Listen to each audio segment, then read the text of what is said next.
मनवा के दर्दिया केहू नहीं जानी हो, आँखी से बहे हरदम लोरवा के पानी हो।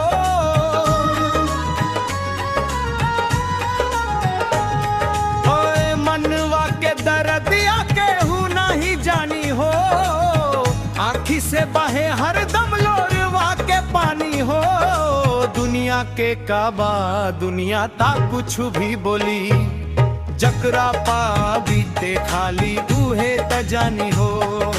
दुनिया के काबा दुनिया ता कुछ भी बोली, जकरा पा बीते खाली उहे त जानी हो।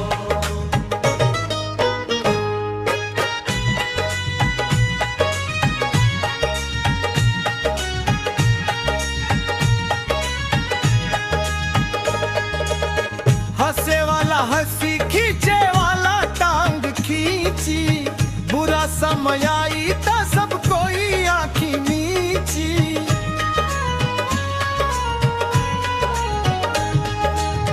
हंसे वाला हंसी खींचे वाला टांग खींची, बुरा समय आई तो सब कोई आँखी नीची।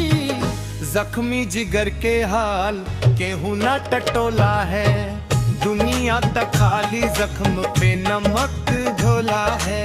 दुनिया के काबा दुनिया का कुछ भी बोली, जकरा पा बीते खाली उहे त जानी हो।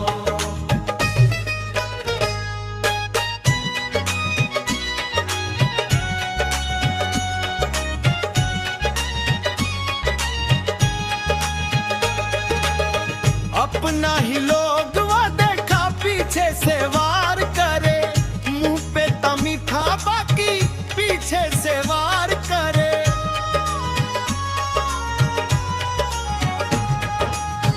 अपना ही लोग देखा पीछे से वार करे, मुंह पे तमीठा बाकी पीछे से वार करे। विक्की याद सांच ही कड़वा बात बोली है, जकरा पा बीते खाली उहे त जानी हो।